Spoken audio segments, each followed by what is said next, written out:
All right. Yeah ఇవాళ చదవబడిన వాక్య భాగం మీద మన ధ్యానం ఉంటుంది. సో అపొస్తల కార్యాలు 12వ అధ్యాయము 19-25 వచనాల వరకు ఉన్నటువంటి వాక్యాన్ని మనం పరిశీలన చేసే ప్రయత్నం చేద్దాము. అయితే అన్నిటికంటే ముందుగా మీ అందరికీ కూడా మరి ప్రభు పేరిట నా యొక్క వందనాలు తెలియజేసుకుంటున్నాను. అలాగే మరి మనమందరం ఇటు రీతిగా కూడుకోవడానికి కారణమైనటువంటి ప్రభు కృపను బట్టి ఆ దేవాదేవునికి నేను నా యొక్క స్తుతులను తెలియజేసుకుంటున్నాను. అలాగే నా అపరాధములను బట్టి నా యొక్క క్షమాపణ కూడా తెలియజేసుకుంటా ఉన్నాను. ఏంటంటే కొంచెం చిన్న బాధ ఏంటంటే దీన్ని కంటిన్యూటీని నేను మెయింటైన్ చేయలేనటువంటి పరిస్థితులు గుండా వెళ్తుండడం వల్ల నాకు అది ఏంటంటే ఆ కంటిన్యూటీ ఉంటే ఇంతకు ముందు కూడా చెప్పాను. దీని గురించి ఏంటంటే ఫ్లో అనేది మిస్ అవ్వకుండా ఉంటుంది. జరుగుతున్నటువంటి కథని ఎవరు కూడా మర్చిపోకుండా ఉంటుంది, మిస్ అవ్వకుండా ఉండటం కూడా జరుగుతుంది. బట్ అగైన్ ఇంతకు ముందు రిమైండ్ చేసినట్టుగానే just in case if you are interested, మరి జేఆర్జే గాస్పెల్ క్వెస్ట్లో ఈ యొక్క ప్లేలిస్ట్లు అంతా కూడా ఉన్నాయి, విడివిడి వీడియోస్గా కూడా ఉన్నాయి. కాబట్టి మీరు ఒకసారి వాటిని మీరు చూడడం కంటే కూడా వింటూ కూడా మీ పని మీరు చేసుకోవచ్చు. సో కాబట్టి ఎటువంటి ఇబ్బంది లేదు అక్కడ. మరి వాళ్ళ వాక్యంలో మరి చదివిన వచనం బట్టి మీకేం అర్థమైందో దాన్ని షార్ట్ స్టోరీగా మీరు నాకేమన్నా చెప్పగలరా? ఎవరన్నా చదివిబడిన వాక్య భాగమే మీకు ఏం అర్థమైంది, దాన్ని ఒక చిన్న స్టోరీగా చెప్పాలి అంటే ఎవరన్నా దాన్ని నాకు సమ్మరైజ్ చేసి చెప్పగలరా? ఎవరైనా పర్లేదు.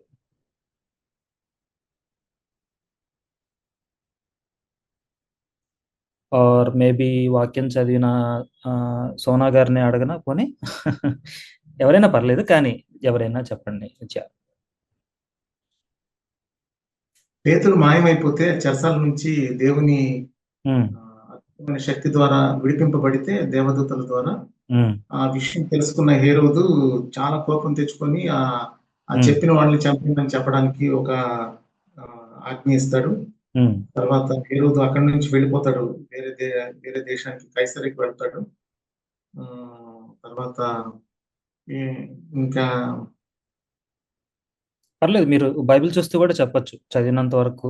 ఏంటి అంటే ఒక ఓవర్ లైన్ గా చెప్పాలి అంటే, లేకపోతే ఒక ఓవర్ వ్యూ లాగా చెప్పాలి అంటే ఎనీబడి ఏం చేస్తాడంటే అక్కడి నుంచి కైసరి వెళ్ళి అక్కడ నివసిస్తా ఉంటాడు. ఓకే. తూరీల మీద సీదోనుల మీద అతను ఏం చేస్తాడంటే అత్యాగ్రహం, బాగా కోపం వస్తుంది, రాజునంతకు వెళ్ళి అంతఃపురం పైన వాళ్ళందరినీ కూడా విచారం చేస్తూ ఉంటాడు అనమాట. బాప్తిస్మ ఇచ్చి వాళ్ళని కూడా తను విచారం చేస్తూ ఉంటాడు. ఓకే.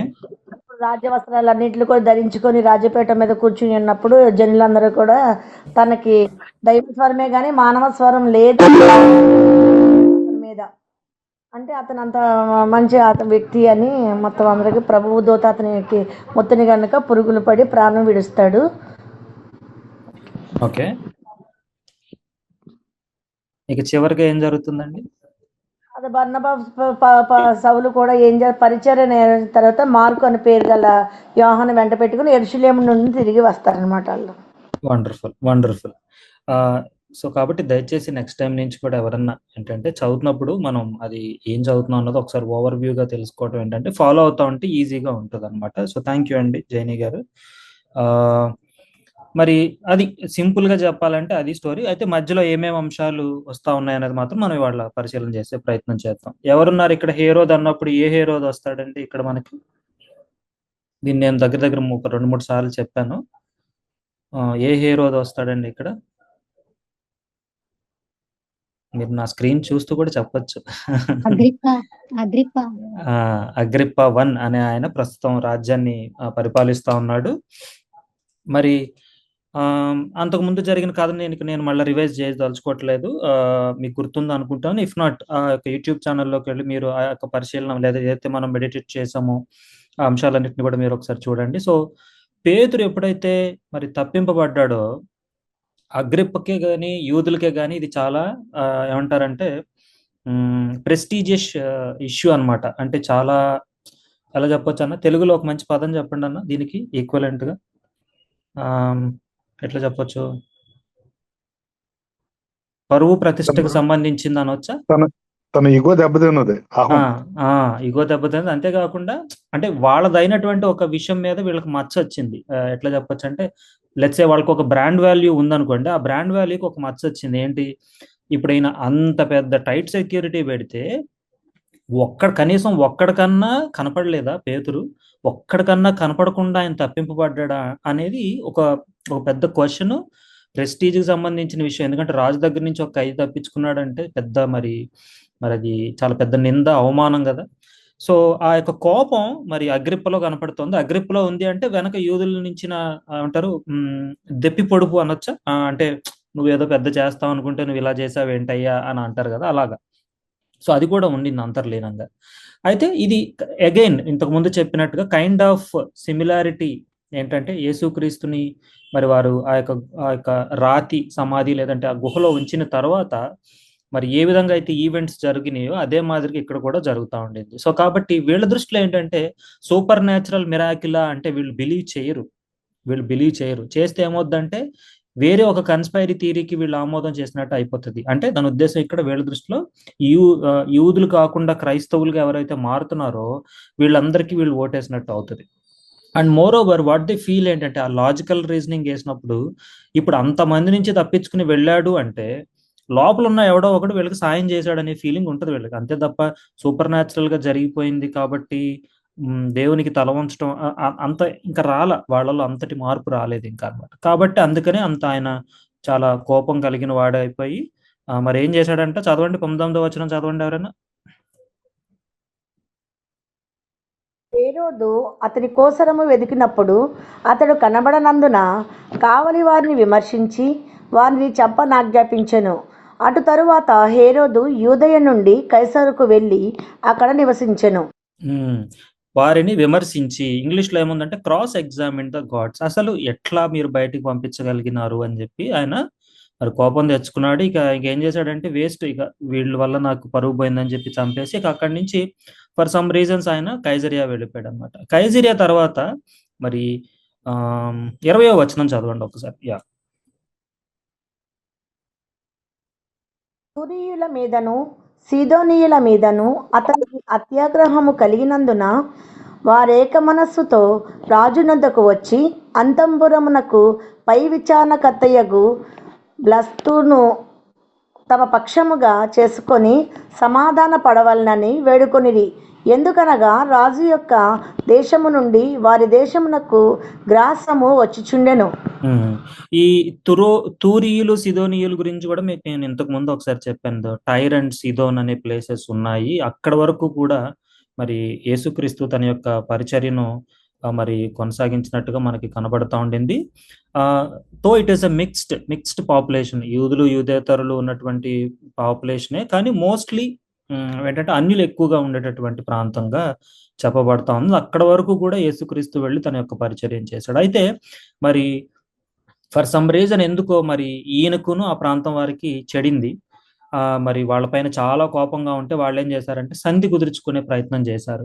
ఎవరి ద్వారా సంధి కుదుర్చుకోవడానికి ప్రయత్నం చేశారంటే బ్లాస్తు లేదంటే బ్లాస్టస్ అనేటటువంటి ఒక అధికారి ఉన్నాడు.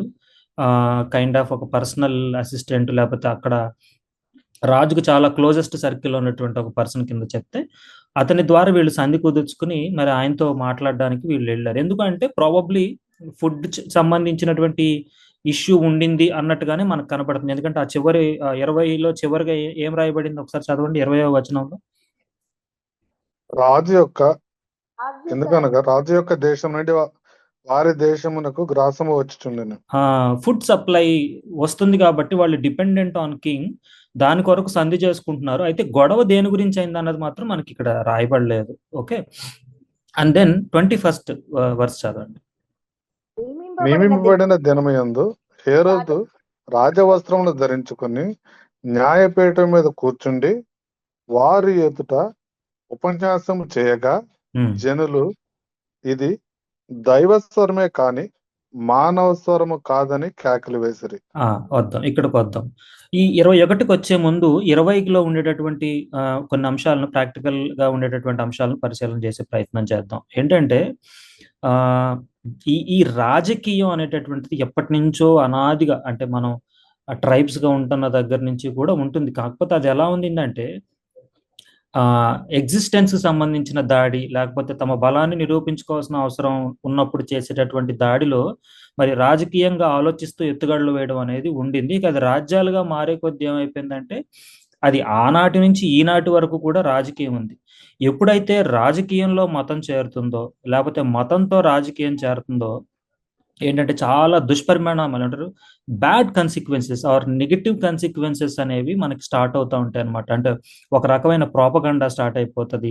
దాన్నే వాళ్ళు బలంగా బిలీవ్ చేసి హిస్టీరియక్ అయిపోయి మరి మతోన్మాదానిలోకి వెళ్ళిపోయేటటువంటి ప్రమాదం ఉందన్నమాట. ఇప్పుడు మీరు చూడండి, మీరు వార్ అని అంటున్నాం కదా, వీటన్నిటి వెనక ఏం నడుస్తుంది? పాలిటిక్సే, జియో పాలిటిక్సే. ఎవడు ఏదో పెద్ద సహాయం చేసుకోవాలనే ఇది కాదు. ఏంటంటే కంట్రోల్ ఓవర్ రిసోర్సెస్, దానికోసమే ఈ యొక్క పోట్లాట అంతా కూడా. అండ్ మోర్ ఓవర్ రెండు రాజ్యాల మధ్య అటువంటి సినారియో ఎందుకు వచ్చింది? ఇప్పుడు ఇండియా వేరే ఏ దేశంతోనైనా ఫైట్ చేయవచ్చు, ఎందుకంటే ఒక రాజ్యంగా అది దాని బాధ్యత. తన రాజ్యంలో ఉన్నటువంటి లేకపోతే తన దేశంలో ఉన్నటువంటి, అంటే ఇంకా సింప్లిఫై చేసి చెప్పాలంటే మున్నన్న యొక్క గ్రూప్గా ఉంటున్న మనందరి తరపున పోరాడే బాధ్యత మున్నన్నకు ఉంటుంది. ఎందుకంటే మనందరి కోసం సేఫ్ గార్డ్ చేయడం కోసం కానీ, లేకపోతే మనందరినీ సురక్షితంగా ఉంచడం కోసం కానీ ఆయన పోరాడవచ్చు. అదేవిధంగా ఒక రాజ్యం కూడా అలాగే పోరాడుతుంది. కానీ ఈ పోరాటం వెనుక గనక ఇటువంటి కారణాలు చేరుతా ఉన్నప్పుడు, ఎస్పెషల్లీ మతం అనే కారణం చేరినప్పుడు ఏమైపోతుందంటే అది అంటే ఎవరికి లబ్ధి చేకూరుస్తుందో పక్కన పెడితే ఎంతో మందికి అది ఏం చేస్తుందంటే, మరి మీరు చూస్తూ ఉంటారు కదా, ఎంతో మందికి ఇళ్ళు లేకుండా అయిపోతూ ఉంటుంది, కుటుంబాలు లేకుండా అయిపోవడం, మరి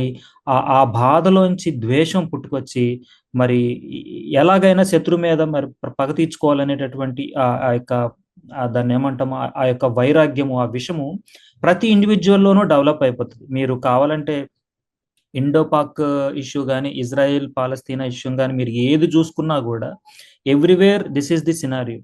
మీరు అందుకే ఒక్క వ్యూలోనే చూడకూడదు. మేము దేవుడు యూదుల దేవుడు కాబట్టి మేము ఇజ్రాయెల్కి సపోర్ట్ చేస్తామని మనం గబుక్కుని గుడ్డిగా అనేయకూడదు. బిబ్లికల్ వ్యూలో పరిశీలన చేయాలి, బ్యాలెన్స్డ్ వ్యూలో కూడా పరిశీలన చేయాలి. మరి దేవుడు, మరి యూదులు చేసిన మిస్టేక్ ఇదే. దేవుడిని దేనికి కన్ఫైన్ చేస్తా ఉన్నారండి? ఒక రాజుగా చేసి ఆయన్ని ఒక రాజ్యానికి కన్ఫైన్ చేస్తున్నారు, లేదా దేవుణ్ణి చేసేసి చర్చ్కి కన్ఫైన్ చేసేస్తున్నారు. దేవుడు అది చెప్పాడా? దేవుడు ఆ విధంగా ఉన్నాడా? మనకి ఇప్పుడు అపోస్తుల కార్యాలంతా ఇప్పుడు వరకు చదివిన ధ్యానం ప్రకారం మీకు అర్థమైనంతలో దేవుడు ఎలా ఉన్నాడు మీరు చెప్పండి నాకు. ఒకరిద్దరైనా చెప్పండి ఈ ధ్యానాలని అటెండ్ అయిన వారంతా. Is God confine to building? Is God confine to a church? లేకపోతే ఒక కుర్చీకి కన్ఫైన్ అని ఉన్నాడా ఆయన? కాదు. మరి ఎలా ఉన్నాడు దేవుడు? సర్వోన్నతుడు, అంతటా ఉండగలడు. కాబట్టి ఒక హస్తకృత్యాలయాలు నివసించే దేవుడు కాదు. అంటే ఒక ప్లేస్ లో పెట్టి అక్కడ మాత్రమే చూడగలిగేంత చిన్నవాడేం కాదు అని ఎక్కువ చెప్పడం. అవునండి, కరెక్ట్ గా చెప్పారు, చాలా బాగా చెప్పారు. అండ్ ఆయన బీదలకి ఇవ్వండి, విధవలకి ఇవ్వండి, పేదవారికి ఇవ్వండి, అలాగే 5 రొట్టెలు చిన్న ఆ చేపల యొక్క ఎపిసోడ్ ద్వారా కూడా మనం డిస్కస్ చేసాం. ఏంటంటే ఇతరుల పట్ల మనకు ఉండాల్సినటువంటి బాధ్యత, లేకపోతే ఆ ప్రేమ, లేకపోతే ఈ ఎక్లీషియన్ డిస్కస్ చేసినప్పుడు కూడా చర్చ్కి, సంఘం పట్ల, సమాజం పట్ల ఉండాల్సినటువంటి బాధ్యత గురించి మాట్లాడుతుంటే అవన్నీ విస్మరించి నువ్వు ఒక రాజ్యం పేరిట నువ్వు ఇతరులకు నివాస స్థలం లేని వాడిగా చేయడాన్ని దేవుడు ఏ విధంగా మరి కోరుకుంటాడు? అంటే కేవలం ఇజ్రాయేలీలకు లేకపోతే యూదులకు మాత్రమే దేవుడుగా ఇంకా ఉంటా ఉన్నాడా? ఈ విషయం చెప్పండి పోనీ నాకు. Is Jesus only the God of Jews only? Yesu అందరికీ ప్రభువు అని ఉంది. అంతే కదా, మరి అందరి కోసమే కదా సిలువలో చనిపోయాడు. మరి ఆ మాత్రం దానికి ఆయన తీసుకెళ్లి ఇజ్రాయెల్కి ఎందుకు కన్ఫైన్ చేసుకుంటున్నాం మనం? అంటే ఈ విధమైన ప్రశ్నలతో మనం పరిశీలన చేస్తేనే ఒక కరెక్ట్ కన్క్లూజన్కి వస్తాం. లేకపోతే ఏమైపోతాం అంటే ఈ లెఫ్టిస్ట్, రైటిస్ట్ అనేటటువంటి ఆ యొక్క ట్రాప్ లో పడిపోతాం అన్నమాట. కాబట్టి ప్రియులారా, మీ అందరికి నేను రిక్వెస్ట్ చేసేది ఏంటంటే బిబ్లికల్ వ్యూలో పరిశీలన చేయండి, బ్యాలెన్స్డ్ వ్యూలో పరిశీలన చేయండి. అలాగే ఇలాంటి వారు జరగగానే వెంటనే ప్రకటన గ్రంథాన్ని తీసుకొచ్చేస్తాం, మనదైనటువంటి సొంత ప్రాఫెసీని చెప్పేస్తూ ఉంటాం. ప్రకటన గ్రంథం దేనికి సాదృశ్యంగా ఉందంటే అది ఒక అపోకలిప్టిక్ విజన్ ఆఫ్ జాన్. ఈ విధంగా ఉండొచ్చు, లేదా నాకు ఈ విధంగా కనపడింది అని జాన్ దాన్ని రేపొద్దున జరగబోయేటటువంటి సినారియోస్కి ఒక చిన్న మినీ రూపం ఇచ్చాడు అంతే. ఎగ్జాక్ట్ గా అదే జరిగిపోతుందని కాదు. దాన్ని పట్టుకుని మన వాళ్ళు అది ఇప్పుడు ఇది జరుగుతుంది కాబట్టి నెక్స్ట్ ఇది జరగబోతుంది, అది జరగబోతుందని మన వాళ్ళే ప్రెడిక్ట్ చేసేయడం, మన వాళ్ళే ప్రాఫెసీ చేసేయడం అంటే జరుగుతున్నాయి. కాబట్టి వి నెవర్ నో. అందుకనే కొంతమంది వెళ్ళి అడిగారంట, దేవుని రాజ్యం ఎప్పుడు వస్తుందంటే యేసయ్య ఏమన్నాడంటే అండి, నాకు సమయం ఎప్పుడో తెలియదు అన్నాడంట.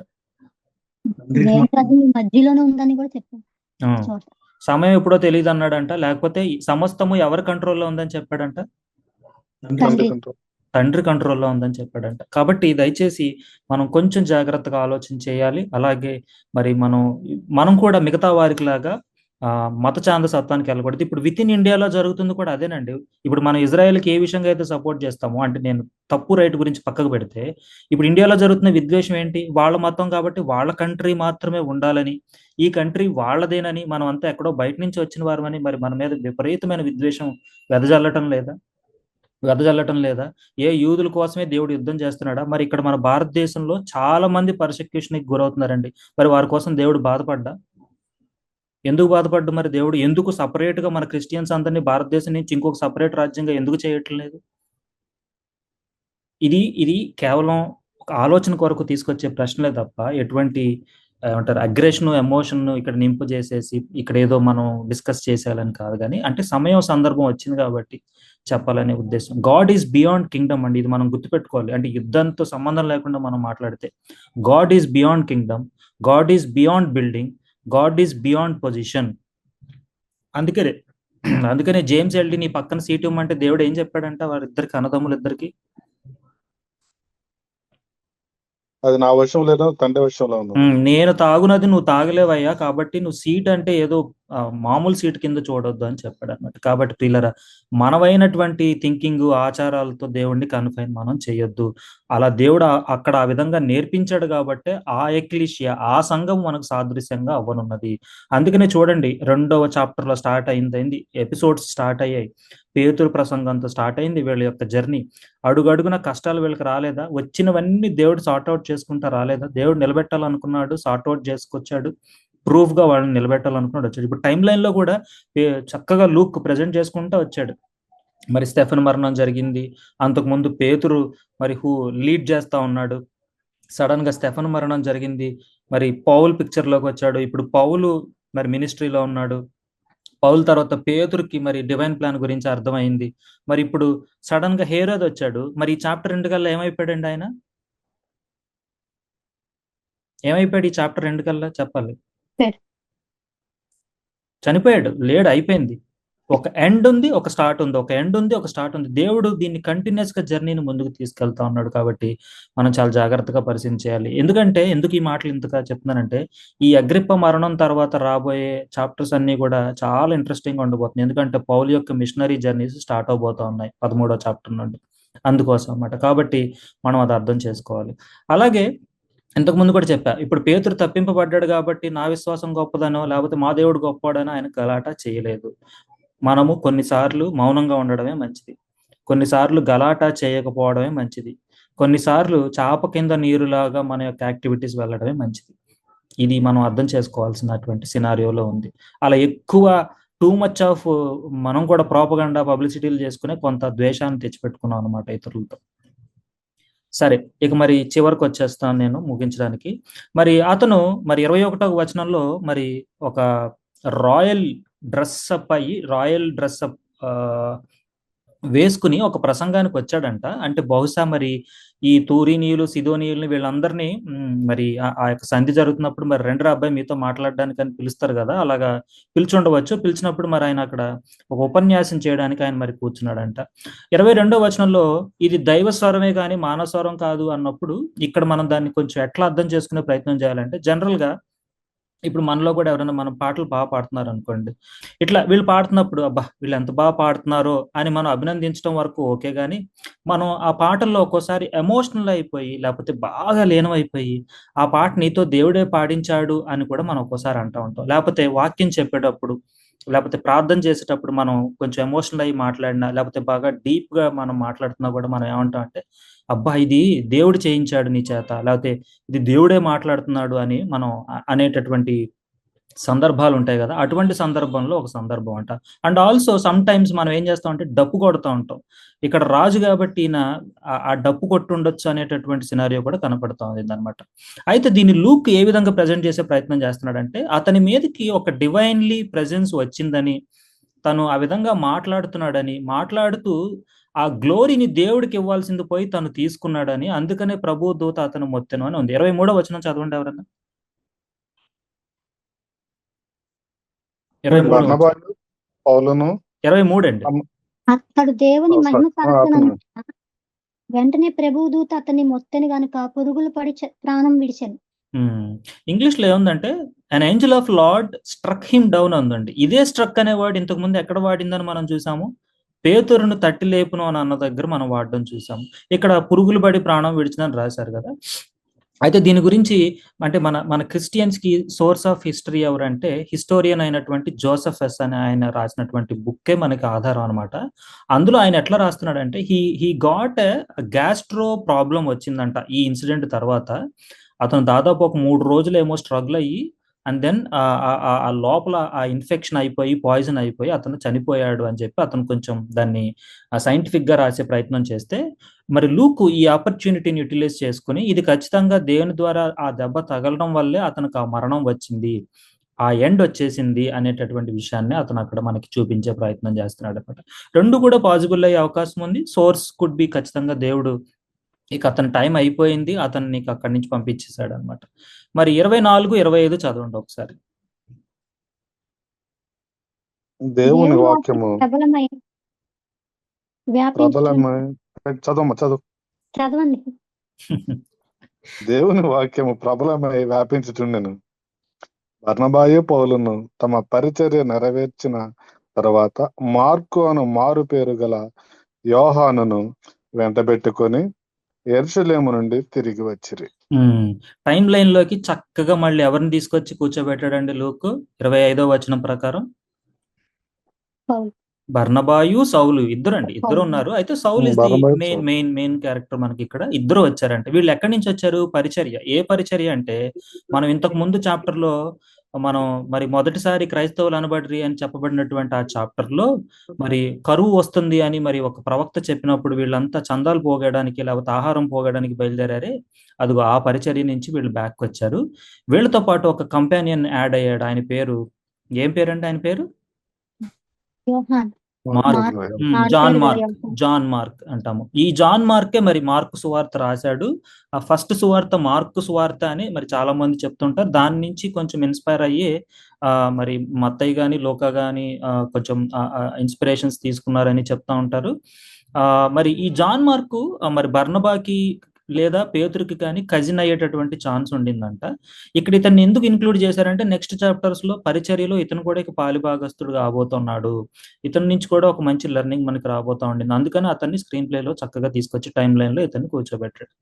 ఇది వాక్య భాగంగా మనం చూసుకుంటే మనం పరిశీలన చేసే అంశాలు. మరి వచ్చే ఎపిసోడ్లో ఏం జరగబోతుందంటే బర్నబా, సౌలు మరి యోహాన్ వీరంతా కూడా మరి మిషనరీ జర్నీలోకి మరి ప్రాముఖ్యమైన స్టెప్లోకి మరి వెళ్తాం. ఎందుకంటే ఆ కంట్రిబ్యూషన్ వల్ల ఇవాళ మరి ప్రపంచం అంతటా కూడా క్రైస్తవం వ్యాపించగలగడానికి మరి చక్కని నాంది అది పడింది అనమాట. సో మరొకసారి నేను గుర్తు చేసే ప్రయత్నం ఏంటంటే మరి దేవుడు మరి ఆయన్ని దయచేసి మనము don't confine him to things, లేకపోతే don't confine him to places, లేకపోతే పుణ్యక్షేత్రాల్లాగా, లేకపోతే మన ప్రార్థనలు కూడా ఇంతకుముందు మనం డిస్కస్ చేసాం, నేను డీటెయిల్స్కి వెళ్ళట్లే కానీ మనం ఆ విధంగా ఆయన్ని కన్ఫైన్ చేయొద్దు. గాడ్ ఈజ్ బియాండ్ దట్ అనే విషయాన్ని మనం అర్థం చేసుకుంటూ మరి 2 చాప్టర్స్ ఉన్నాయి, మనం అందరం కలిసి చదివే ప్రయత్నం చేద్దాం. క్విక్గా చదివితే ప్రయత్నం చేద్దాము. ఎవరు రెడీగా ఉంటే వాళ్ళు తీసే ప్రయత్నం చేయండి. మరి 33వ కీర్తనకు వచ్చేయండి. 33వ కీర్తనకు వచ్చేస్తే 33వది చదువుకుంటూ వెళ్ళండి. అయితే నేనే అంటానంటే 22 ఉన్నాయి కాబట్టి అంతా ఒకలే కాకుండా కావాలంటే ఎవరైనా ఒక ఇద్దరు కింద బైఫర్కేట్ చేసుకున్నా చదవండి. 33 చదవండి. అందరూ కూడా ఒకసారి ఫాలో అవుతూ ఉండండి. ఊరికి ఏదో చదువుతున్నారు కాబట్టి నేను అలా ఉంటానని ఎవరు ఉండద్దు, ఫాలో అవ్వండి. చందన గారు గో అహెడ్ అండి. 33వ అధ్యాయము మొదటి నుంచి నేను చదువుతున్నాను. నీతిమంతులారా యెహోవాను బట్టి ఆనందగానము చేయుడి, స్తుతి చేయుట యథార్థవంతులకు శోభస్కరము. సితారాతోను యెహోవాను స్తుతించుడి, 10 తంతుల స్వరమండలముతో ఆయనను కీర్తించుడి.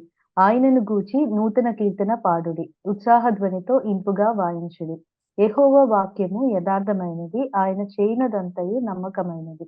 ఆయన నీతిని న్యాయమును ప్రేమించుచున్నాడు.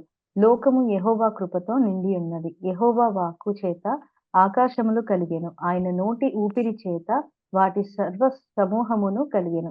సముద్ర జలములను రాశిగా కూర్చువాడు ఆయనే. అగాధ జలములను కొట్లలో కూర్చువాడు ఆయనే. లోకులందరూ యెహోవా యందు భయభక్తులు నిలుపవలెను. భూలోక నివాసులందరూ ఆయనకు వెరవవలెను. ఆయన మాట సెలవీయగా దాని ప్రకారం ఆయన ఆజ్ఞాపింపగానే కార్యము స్థిరపరచబడెను. అన్యజనుల ఆలోచనలను యెహోవా వ్యర్థపరచును. జనముల యోచనలను ఆయన నిష్ఫలములుగా చేయును.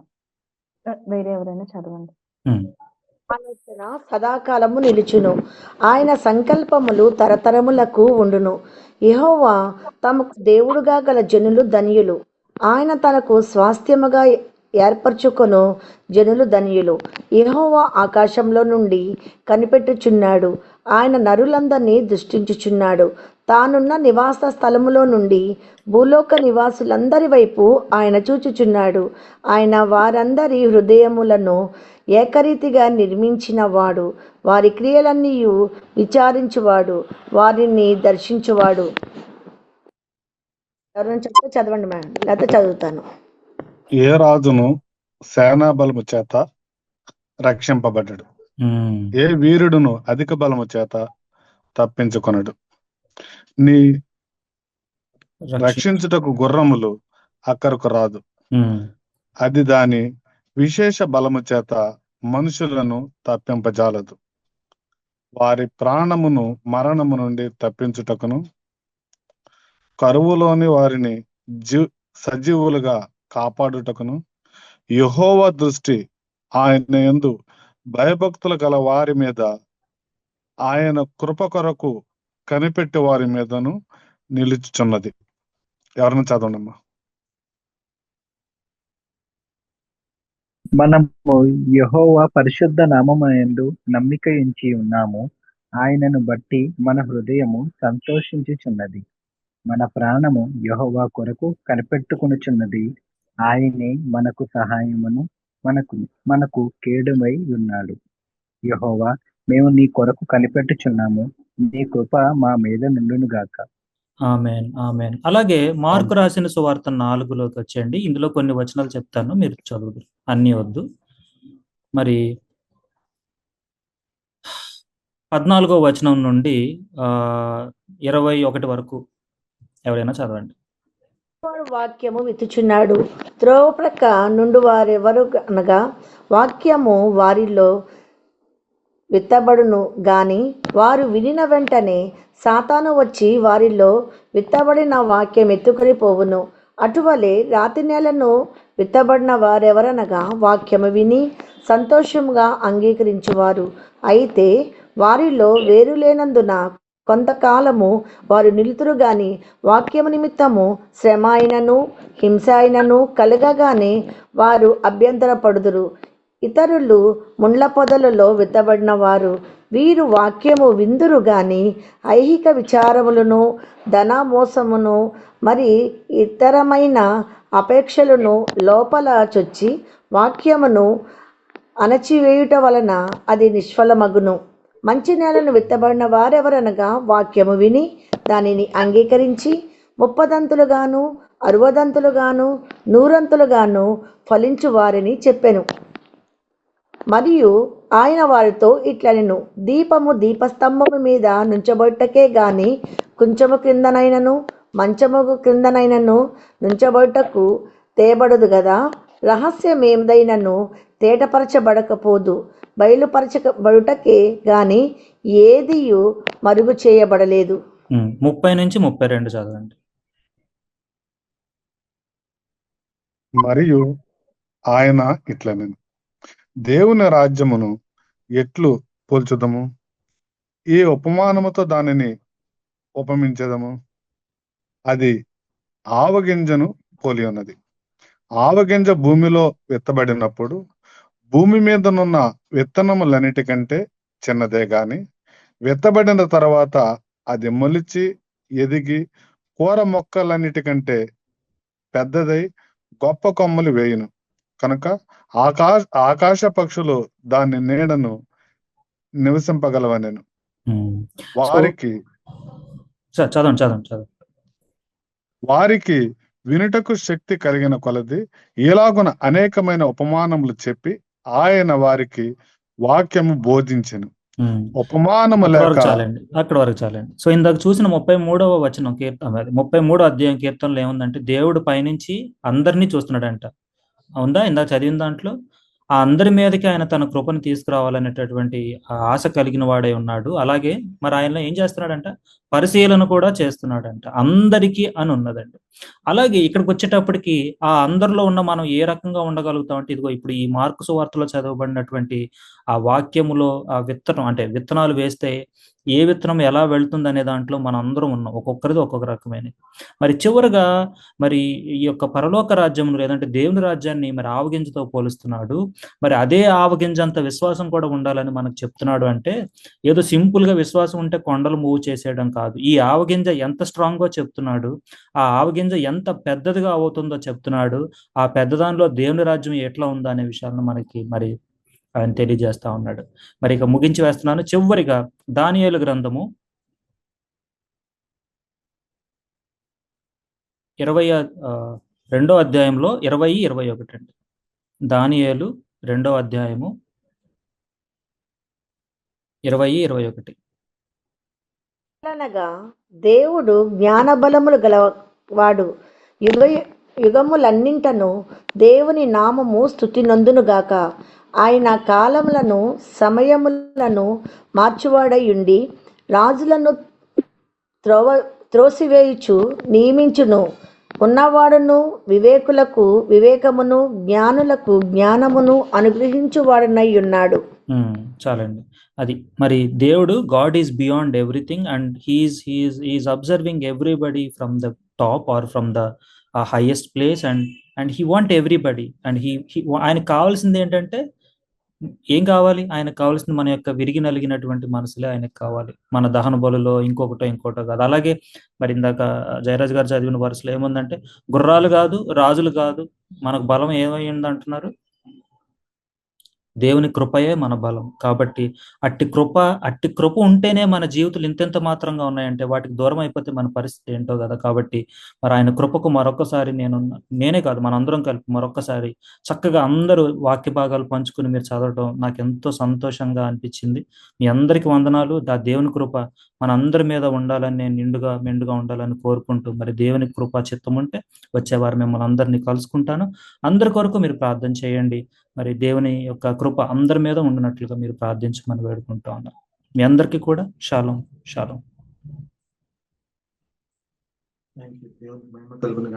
ఆయన ఒక్కడే రక్షణ మార్గము, సత్యం తెలుసుకో, వెలుగు పొందుకో. యేసు జన